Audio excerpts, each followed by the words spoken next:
అసలు ఈ పొలం బాటలోనే కేసీఆర్ అసలు ఇక్కడ తెలంగాణలో ఉన్న లీడర్లను తిట్టాడు. అది ఓకే అనుకుందాం. ఏపీలో అసెంబ్లీ ఎన్నికలు జరుగుతున్న నేపథ్యంలో ఎప్పుడో సమైక్య రాష్ట్రంలో చంద్రబాబు నాయుడు సీఎంగా ఉన్న సంఘటన 25 ఏళ్ల క్రితం జరిగిన సంఘటనని గుర్తు చేసుకుని చంద్రబాబు నాయుడికి శాపనార్థాలు పెట్టాడు. దాని వెనుకున్న రాజకీయ ప్రయోజనం ఏంటి? అదేంటి సార్ అసలు ఎందుకు ఇప్పుడు ఈయన వెనక ఈయన ఏంటంటే శాపనార్థాలు అంటే కంటే మట్టిపోయడం అంటాం తెలంగాణలో. తుమ్మెత్తి మట్టి పోస్తాడు ఈయన.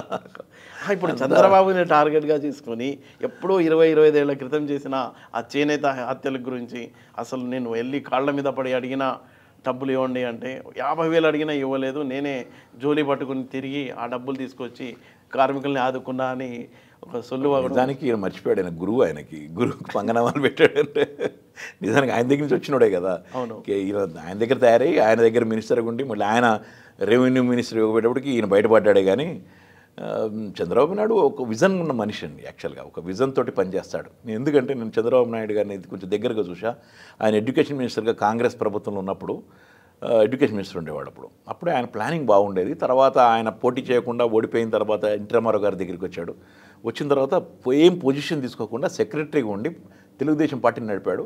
అప్పుడు ఆయన మొత్తం కంప్యూటర్ చేశాడు, మొత్తం సిస్టమ్ అంతా అయింది చేసి కార్యకర్తలను మొత్తం కూడా ఎక్కడెవరో పనిచేస్తున్నారో మొదలుపెట్టి నిర్మాణం అంతా ఎట్లా చేయాలి, ఎక్కడెక్కడ చేయాలి అన్నది ఒక మంచి ప్లాన్ చేశాడు. మధ్యలో సరే ఎన్నుపోటు అంటారా అంటే అప్పుడు ఆయన చేసిన స్వయంకృత అపరాధం ఎన్టీ రామారావు గారు చేసింది. లక్ష్మీభారత్ తోటి పెళ్లి చేసుకోవడము, మొత్తం లక్ష్మీభారత్ గారికి ఇవ్వడం, అది కూడా నేను దగ్గరుండి చూశాను నేను. ఎందుకంటే అక్కడ ఇంటి పక్కనే ఉండేటోండి నేను. అప్పుడు కూడా ఆయన ఒకరోజు మన ఫియట్ కార్ల షోరూమ్ ఇక్కడ లక్డికప్పుల దగ్గర ఇనాగ్రేషన్ అవుతుంటే 13 మంది మినిస్టర్లు లక్ష్మీభారత్ వెనకాల నిలబడ్డారు. నేను అప్పుడే అనుకున్నాను ఇది ప్రభుత్వం ఉండేది కాదు కష్టమని. ఇంతలోకి తిరుగుబాటు వచ్చింది. ఆమె లేకపోతే మాత్రం ఎన్టీ రామారావు బాగుండేది, గవర్నమెంట్ బాగుండేది. ఆమె వల్లనే ప్రభుత్వం కులదోషి ఈయన బయటకు వచ్చాడు. ఆయన, హరికృష్ణ, దగ్గుపాటి. అక్కడి నుంచి కూడా చూసాను. తర్వాత విజనరీగా ఒక మంచి ప్లానింగ్ చేయడం. ఆ తర్వాత తెలంగాణ మన దగ్గర కూడా ఐటీ అంటే అఫ్కోర్స్ ఆయన ఒక్కడే కాదు పట్టుకొచ్చింది, చాలామంది పట్టుకొచ్చారు అనుకోండి. ఒక ప్రయత్నం అయితే మంచి ప్రయత్నాలు అయితే చేసుకుంటూ వెళ్ళాడు. సో దాంట్లో ఏమీ తిట్టాల్సిన అవసరం లేదు నిర్మాణ పరంగా చూసినప్పుడు. అక్కడ తర్వాత ఆంధ్రాకి వెళ్ళినప్పుడు కూడా ఒక 33,000 ఎకరాలది అన్నప్పుడు 33,000 ఎకరాలు తక్కువ కావాలన్నప్పుడు ఆయన ఒక ప్రాజెక్ట్ చూపెట్టాడు. అది ఒక అద్భుతమైన సిటీగా తయారు చేస్తాను. ఒక మాట అన్నాడు అప్పుడు ఆయన, కమ్యూనిజం లేదు, ఏయిజం లేదు, ఉట్టి టూరిజం మాత్రమే ఉంటుందని. అది వాస్తవం. అది ఈరోజు దుబాయ్ అంత పెరిగినప్పుడు వాళ్ళ దగ్గర ఆయిల్ కూడా అయిపోతుంది. మీరు దుబాయ్ చూడండి, అద్భుతంగా తయారు చేశారు దాన్ని. ఎక్కడెక్కడో అక్కడికి వెళ్తారు. ఎందుకంటే tourism, it's nothing but tourism. సింగపూర్కి ఎందుకు వెళ్తారు? టూరిజం. మలేషియాకి ఎందుకు వెళ్తారు? టూరిజమే. ఆ టూరిజం కోసమని ఆయన తయారు చేద్దాం అనుకున్నాడు. ఇటు వచ్చి ఆ టైం లోపల ఆయనకి ఎందుకంటే కొత్త ప్రభుత్వం కావడం, దాన్ని సరిగ్గా నిలబెట్టుకోలేకపోవడం, ప్లానింగ్ మాత్రం బాగుండింది, తయారు చేయలేకపోవడం, ఆయన వెళ్ళవడం జరిగింది. దానికి ఇంకొక ప్రధాన కారణం కూడా అక్కడ దుర్గమ్మ వారధి అని ఉండేది. హైదరాబాద్ నుంచి మనం ఎంటర్ అయినప్పుడు దుర్గమ్మ వారధిలాగా హైదరాబాద్కి వెళ్ళాలి, విజయవాడలోకి వెళ్ళాలి. ఆ బ్రిడ్జ్ 5 సంవత్సరాలు ఆగిపోయింది. అది జగన్ వచ్చిన తర్వాతనే స్టార్ట్ అయింది. దాన్ని కావాలని ఆపారేమో కూడా అనిపిస్తుంది. అంటే డెవలప్మెంట్ మొత్తం ఆపేశారు ఆ టైంలో, మొత్తం ఎక్కడిదక్కడ ఆగటం. దానివల్ల మనకి ఈయన దెబ్బతిన్నాడేమో అనిపిస్తుంది ఒకవైపు మనకి చంద్రబాబు నాయుడు గారు. ఎనీ ఆయన ప్లానింగ్ విజన్ మాత్రం బాగుండింది. అది కనుక ఆయన కనుక కంటిన్యూ ఉంటే కనుక అది 33,000 ఎకరాల్లో మంచి మనకి అది వచ్చింది, మన రాజధాని కూడా వచ్చి ఉండేది. ఇప్పుడు గుజరాత్లో స్మార్ట్ సిటీ లాగా డెవలప్ అయ్యేది. గుజరాత్లో ధోలేరో స్మార్ట్ సిటీ అఫ్కోర్స్ దీన్ని మించింది అనుకోండి. ఎందుకంటే ధోలేరో గురించి చాలామందికి తెలియదు. మీరు నెట్లో కొడితే మనకు తెలిసిపోతుంది. ధోలేరో అని కొట్టండి. 1,23,29,000 ఎకరాలు. 1,29,000 అంటే ఈ 33,000కి 4 గింతలు. అది కొన్ని వేల కోట్లు తీసుకెళ్ళి, లక్షల కోట్లు తీసుకెళ్ళి దాంట్లో పెడుతున్నారు. ఒక పెద్ద అద్భుతమైన సిటీ ఆల్రెడీ సగం తయారైపోయింది. అది గూగుల్లో కొడితే మీకు ఫోటోలు వస్తాయి. సో అది తయారై ఉండేదేమో ఇక్కడ కూడా. ఎందుకంటే అది నిజం, వాస్తవం. అది ఇప్పుడు ఏంటంటే ఎక్కడ పోయినా కానీ ముందు సిటీ. ఇప్పుడు హైదరాబాద్ చూడండి, అవునన్నా కాదన్నా హైదరాబాద్ ఇప్పుడు మనం నెక్లెస్ రోడ్కి వచ్చినట్టు బ్యూటిఫుల్ కనపడుతుంది. అది కూడా కావాలి. కానీ అదే కావాలని అంటలేదు. డెవలప్మెంట్ కూడా కావాలి, ఇండస్ట్రీస్ కావాలి.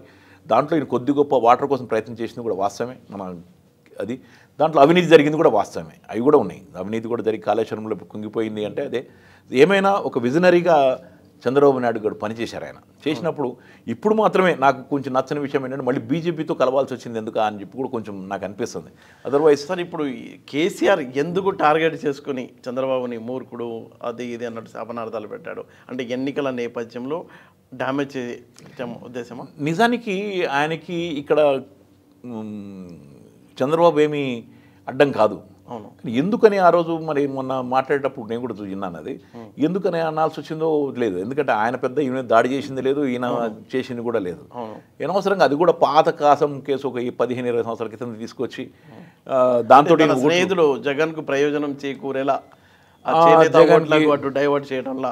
మేబీ అంతకంటే అది కూడా నాకు అనిపించలే. అది పెద్ద ఈయన మాట్లాడినంత మాత్రాన ఆయనకేదో జరుగుతుంది. ఎందుకంటే అక్కడ జగన్కి చాలా బ్యాడ్ రిమార్క్ వచ్చింది ఆల్రెడీ. ఓకే. ఎందుకంటే నేను ఇంతకుముందు చెప్పినట్టుగానే ఈ 5 సంవత్సరాల్లో ఆయన కూడా క్యాపిటల్ డెవలప్మెంట్ చేయలేకపోయాడు, కనీసం ఒక ప్లేస్ అని చేయలేదు. ఇప్పుడు ఈయన 1.5-2 ఇయర్స్లో ఒకటి సెక్రటరేట్ కట్టుకున్నాడు ఆయన, వాళ్ళు కట్టలేకపోయారు. కనీసం కొన్ని విశాఖపట్నం మనం కట్టలేదు. ఇంకా ల్యాండ్ ఎక్వైరింగ్లోనూ ఉన్నారు వాళ్ళంతా. విశాఖపట్నంలో ఎక్కడ పడితే అక్కడ కూలగొట్టడం, నేను విశాఖపట్నం వెళ్ళాను మధ్యలో, అంతా రోడ్లన్నీ కూలగొడుతున్నారు, రోడ్లన్నీ మారుస్తున్నారు, కానీ ఇంకా క్యాపిటల్కి తయారు కాల.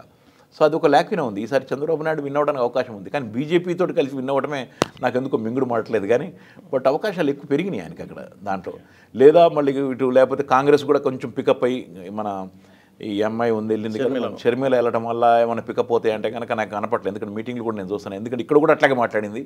సడన్గా అక్కడికి వెళ్ళిపోయి మాట్లాడితే నేను ఇప్పుడు ఆంధ్ర బిడ్డని అంటే కూడా ఎవరు నమ్మరు అక్కడ. సో అది కాకుండా ఉంటుందా అని వెళ్ళి ఆమె విడగొడితే మాత్రం, ఎక్కువ ఓట్లు విడగొడితే మాత్రం మళ్ళీ జగన్ గెలవడానికి అవకాశాలు ఎక్కువ ఉంటాయి. ఎందుకంటే జగన్కి మళ్ళీ ఒక నెట్వర్క్ ఒకటి ఉన్నది.